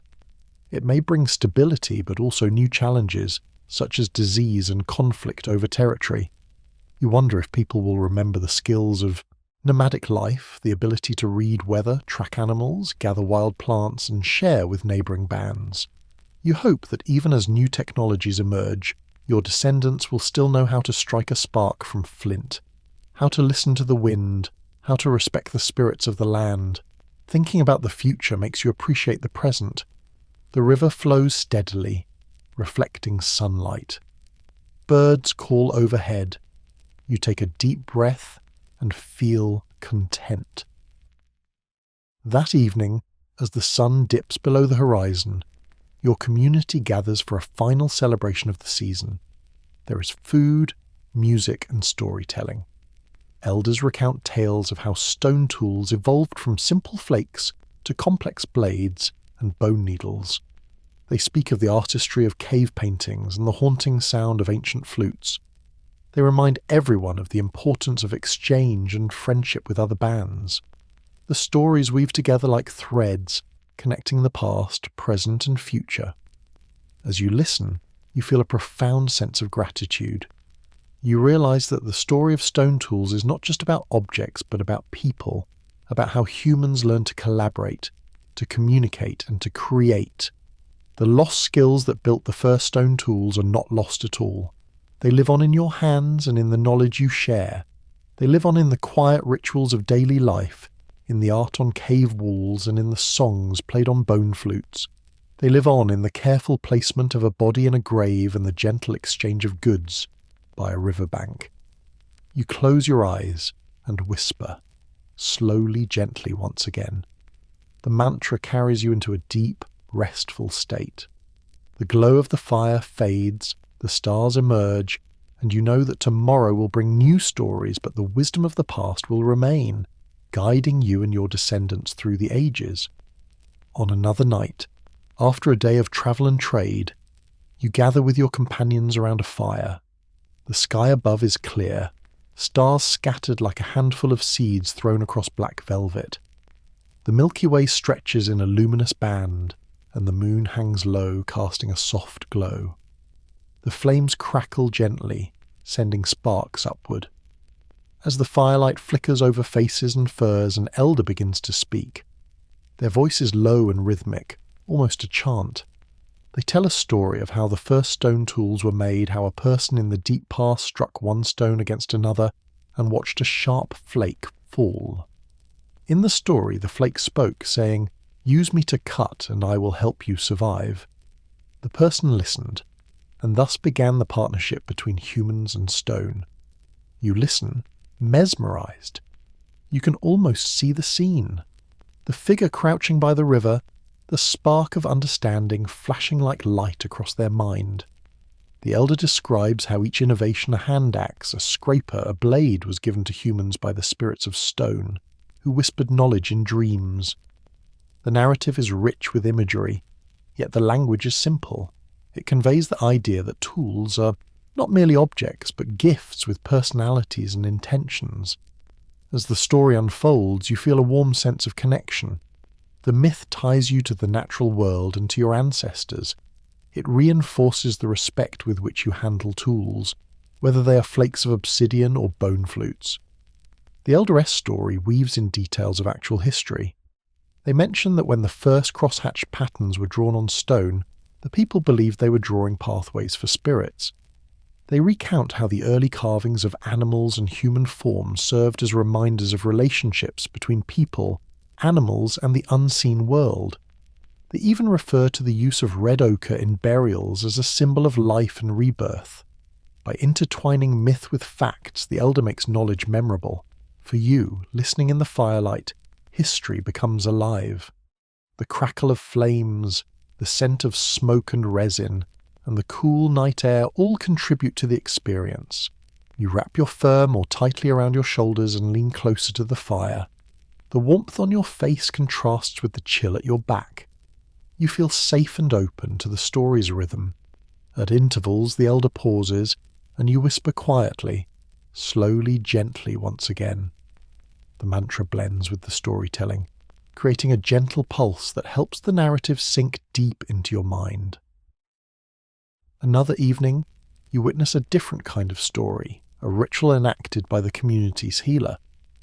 The healer is a woman known for her knowledge of herbs, stones, and spirits. The ritual takes place at dusk, beside the river. A smooth, flat stone serves as an altar. On it she places sprigs of yarrow, mallow, and rosemary, each chosen for its healing properties. She also lays out small flakes of flint, pieces of red ochre, and a shell bead.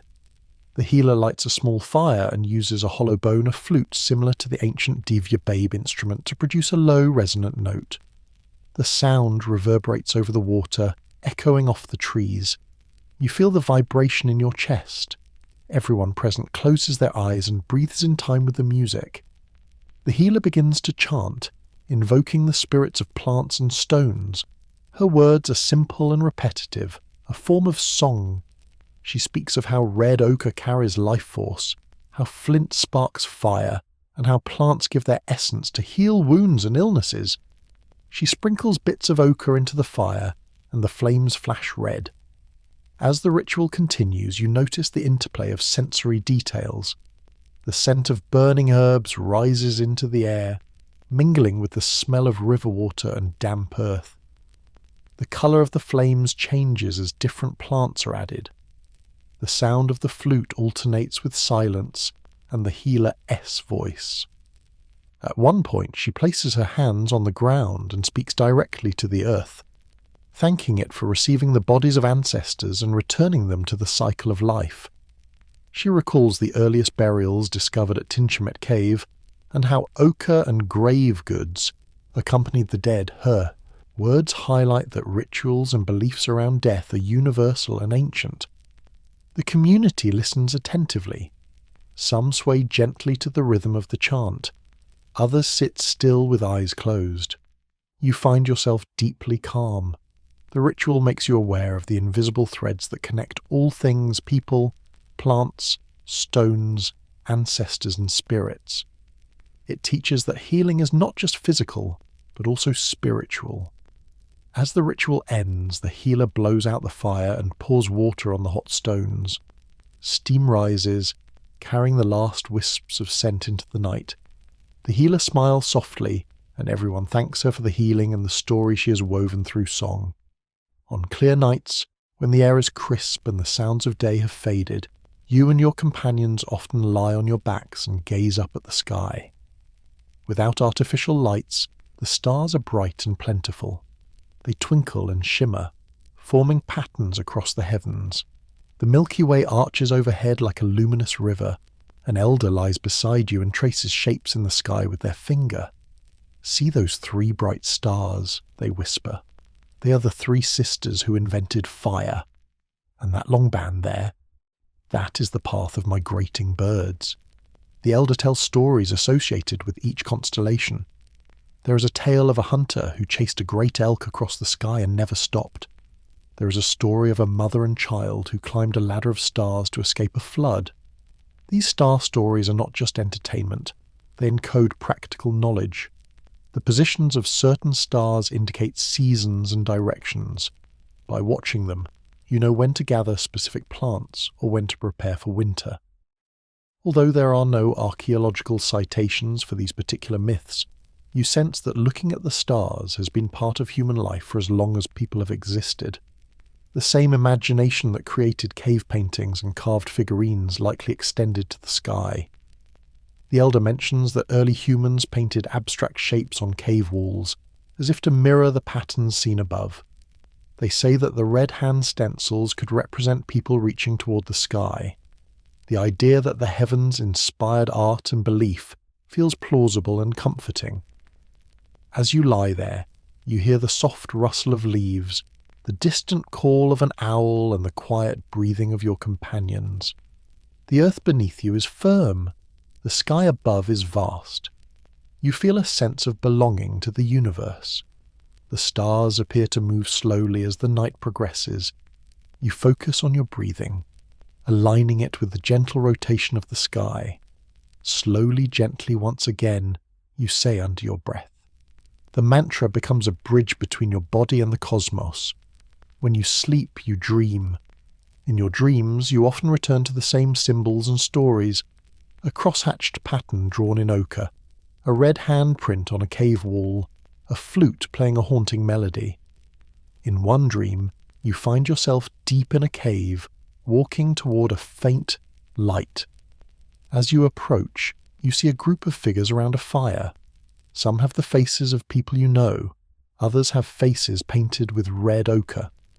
An ancient figure hands you a stone flake. It is sharp and warm. They show you how to carve a pattern into the cave wall. You begin to draw lines, and as you do, the lines glow. The elder nods. When you wake, your hand instinctively moves in the air, tracing those same lines. You feel a sense of connection. The dream seems to hold a message. Perhaps it is your mind integrating what you have learned. Perhaps it is your ancestors speaking. In your waking life, you share this dream with an elder, and they tell you that dreams are important. They are the pathways through which knowledge is passed when words are not enough. The elder nods and reminds you that early humans might have recorded their dreams in art. Like the cross-hatched drawings, they might have used red ochre to mark places where dreams and reality meet. Dreams also influence healing. The healer often dreams of herbs telling her their names and uses. She says that sometimes, during healing rituals, she sees the spirits of plants dancing in her sleep. In those dreams, the plants show her how to combine them for specific ailments. She believes that these dreams are guidance from the world itself. This belief is not confined to your group. Archaeological evidence suggests that early humans associated ochre and grave goods with spiritual concepts. The presence of ochre in ancient burials implies a belief in life after death and the importance of preparing for that journey. Dreams, rituals, and myths all blend together to create a coherent worldview. You find comfort in this blending. It means that the boundaries between waking life and dreams are porous, and knowledge can flow freely between them. As you drift into sleep each night, you welcome the dreams that come, knowing they will teach you in ways that waking experience cannot. As the seasons turn and years pass, you notice how stories evolve. The young ones who listened to the elder's tale about the first stone tools now tell it themselves, adding details from their own experience. The myth becomes more elaborate with each retelling, yet its core remains the same. Respect for the gifts of stone, gratitude to the spirits, recognition that knowledge is shared across time. Similarly, the rituals performed by the healer become part of the community's memory. People remember the smell of herbs, the sound of the flute, and the feel of ochre on their skin. These memories are layered, like sediment. They accumulate and solidify, creating a shared identity. You reflect on how memory functions like a river. It flows through the generations, sometimes picking up new currents and sometimes carving deeper channels. Myths serve as stones around which the river flows, guiding its course. When archaeologists in the future find traces of ochre and grave goods, carved figurines and crosshatched drawings, they will interpret them as evidence of symbolic thinking and storytelling. They will not hear the words you have heard, but they will sense the presence of stories in the artifacts. In your own time, you sense this presence when you touch a carved figure or hold a red-stained rock. The objects hum with meaning. You feel privileged to add your own thread to this tapestry of myth and memory. Each time you repeat the mantra slowly, gently once again, you anchor yourself in this flow. The mantra itself becomes part of the story, a phrase that your descendants may someday whisper without knowing where it came from. The final scene of this section returns you to the firelight. The night is quiet, the stars have moved, and the moon has set. Only the glow of embers remains. You're wrapped in furs, your body warm and your mind at ease. The stories you have heard of stones that speak, of healers who sing to herbs, of constellations that guide drift through your consciousness like leaves on a stream. They are soft and calming, inviting you to let go of the day's worries. You review the myths in your mind, not to analyze them, but to feel their rhythm. Each story ends with a phrase like "so it has been" and "so it will be," a reminder of continuity. You feel your eyelids grow heavy. Before sleep fully envelops you, you whisper one last time, slowly gently once again. The words are a key, unlocking the door to rest. You sense the presence of ancestors around you, not in a literal way, but as a warm awareness that you are part of something larger. The fire crackles softly. Your breathing is steady. You surrender to sleep, trusting that your dreams will continue the stories. In the morning, you will wake refreshed with new tales to tell and new wisdom to share. For now, in the gentle embrace of the night, you drift into a deep, restorative slumber, woven into the tapestry of myth, memory, and belief. The stories and rituals of your community do not occur only at night. They are woven into the cycle of the year. As the days lengthen and shorten, your people gather to mark transitions. One celebration takes place when the first flowers bloom in spring. On this day, the community walks to a meadow filled with wildflowers and paints their faces with red ochre. The elder explains that ochre symbolizes life and new growth. Children pick flowers and weave them into garlands. You watch as young and old dance in a circle, moving slowly, swaying in time with a drum made from stretched hide. The drum beats echo your heartbeat, steady and reassuring. The dance is accompanied by song, using simple melodies that repeat phrases. Each verse celebrates a different plant yarrow for healing, mallow for cleansing, rosemary for memory. Between verses, there are pauses where dancers inhale the scent of flowers and exhale slowly. These repetitions, like the seasons themselves, bring comfort. The celebration ends with a communal meal. You taste sweet berries, roasted roots, and smoked meat. The flavors are vibrant, reflecting the abundance of spring. As evening falls, the elder tells a story about how the sun once hid behind the mountains until people coaxed it back with music. The tale emphasizes the importance of cooperation and joy.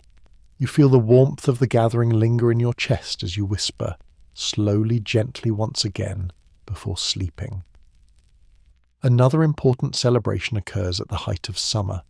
This one is less exuberant, more reflective. It takes place by the river as the sun sets. People decorate the water's edge with stones painted in patterns reminiscent of those early crosshatched designs. They float small leaf boats with candles on the water, letting the current carry the lights away. The elder explains that the lights represent hopes for the year ahead and are offerings to the river spirit.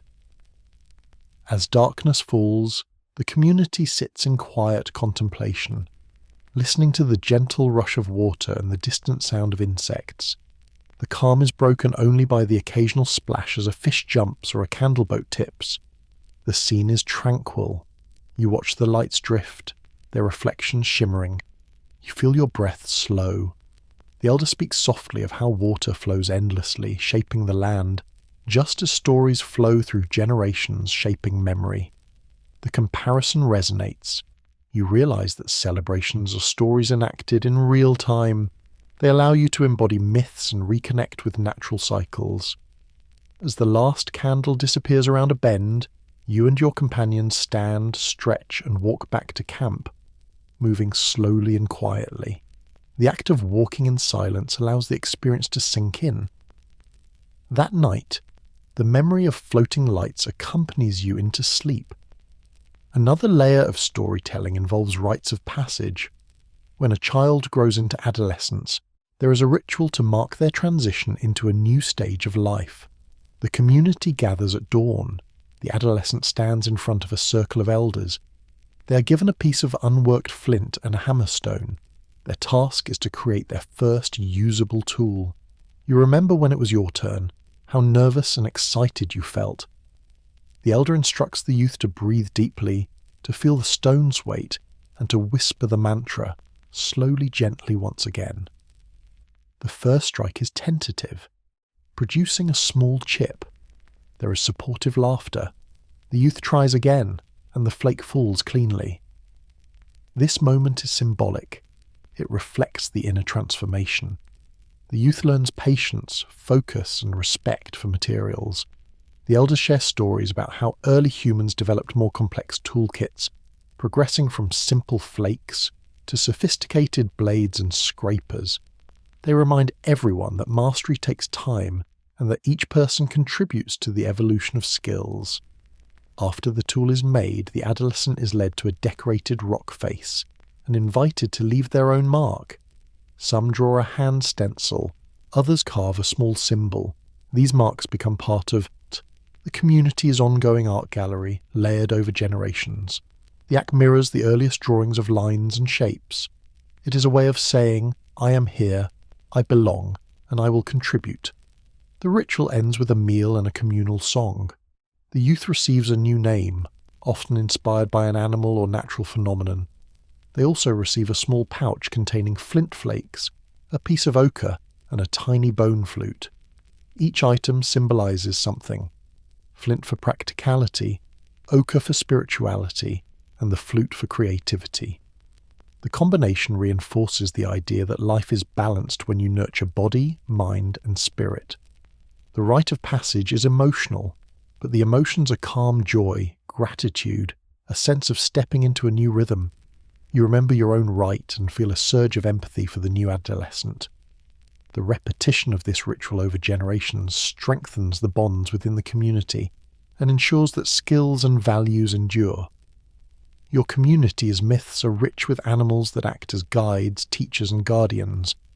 Around the fire, elders often tell stories about a bear who taught people how to heal, a wolf who showed how to work together, and a raven who brought the first seeds.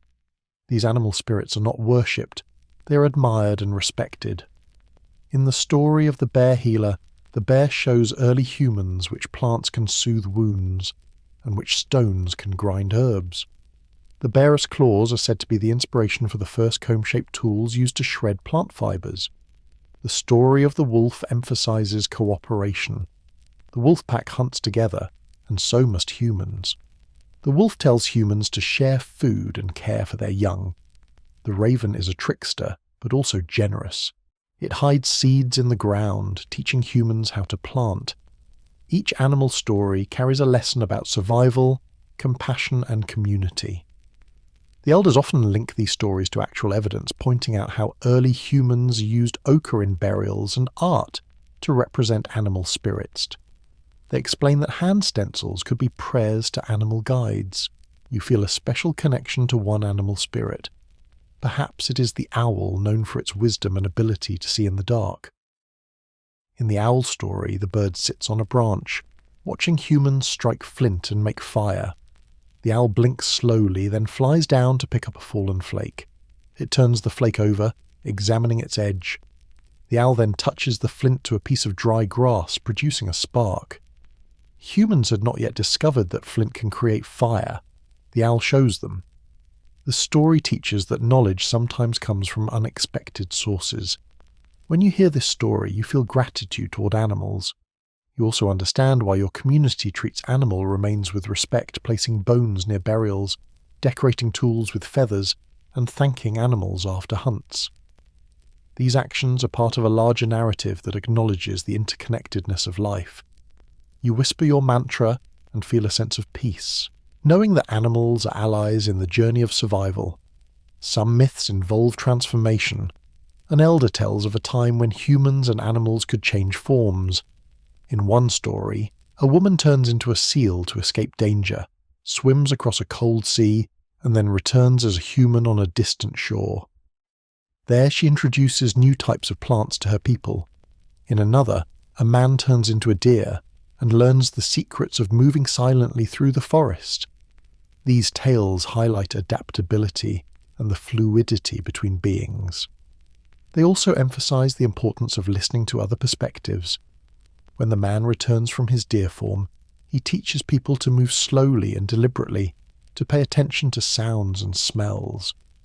The elder connects this story to the way early humans would have observed animals to learn hunting strategies, and to the symbolic hand stencils on cave walls that may have represented shape-shifting rituals. You think about transformation in more abstract terms. Every time you shape a stone tool, you transform a piece of raw rock into a useful implement. When you turn a bundle of herbs into a healing poultice, you transform plants into medicine. When you sit with someone who is sick and speak softly to them, you transform fear into comfort. Transformation is at the heart of your daily life.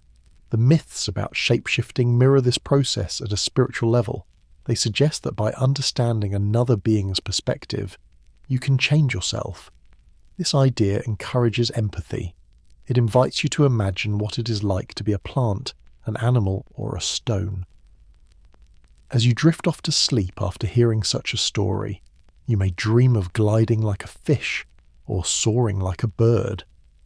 You wake feeling refreshed, as if you have travelled to a place where boundaries are fluid and possibilities are endless. The elders also tell stories that explain weather patterns. They say that thunder is the sound of the great bull running across the sky, and that lightning is the spark when its hooves strike the clouds. Rain is the tears of the mother goddess washing away pain. These stories are not literally believed. Rather, they offer a poetic way to understand natural phenomena. They teach people to respect weather and to read signs. For instance, if certain birds fly low and the air feels heavy, a storm is coming. If the sky turns red at sunrise, winds will arise. These observations are practical. They help your community decide when to travel, when to seek shelter, and when to harvest plants. The myths that accompany them provide memory hooks, making it easier to remember complex patterns. You realize that combining science and story is an effective way to transmit knowledge. The elders sometimes relate weather stories to archaeological findings, noting that red ochre found in graves could be connected to symbolic associations with blood, rain, and renewal. On one occasion, the community experiences a long drought. The river shrinks, plants wilt, and animals are scarce. People grow anxious. The elders lead a ritual involving singing, dancing, and the throwing of ochre dust into the air. They tell the story of a time when a drought persisted until people shared their last supplies and sang together. After the ritual, clouds gather and rain falls. Whether the ritual influenced the weather or not, the act of coming together reduces fear. The story becomes part of the community's weather lore. It teaches that cooperation and hope can help people endure difficult times. You take comfort in this. Even in times of scarcity, stories provide guidance and emotional support. They remind you that your ancestors survived hardships, and that you will too. As sleep draws to a close, you lie by the fire and reflect on the depth and richness of the stories you have heard. They cover creation, healing, stars, animals, weather, and the changing of life stages. Each story is connected to an observation, an artifact or a ritual recorded in the archaeological record, like the cross-hatched patterns on stones, the ochre in ancient burials, the figurative carvings and the ancient flutes. Knowing this adds weight to the tales. They are not only myths, they are expressions of real human experiences. You realize that stories are tools just like stone blades. They shape understanding, cut through confusion, and carve paths toward wisdom. You feel grateful for the elders who keep these stories alive and for the children who listen with open hearts. You think of your own role in this lineage. You will add your voice to the chorus, adapting stories to new circumstances while preserving their essence. You will continue to whisper your mantra slowly, gently once again, because it encapsulates the approach that underlies all your community's knowledge: patience, mindfulness, and repetition. As you settle under your furs, you inhale the scent of smoke mixed with herbs, feel the warmth of embers on your skin, and hear the quiet breathing of your companions. You let the stories swirl around you like a gentle breeze. Your eyes close, your mind drifts, sleep comes.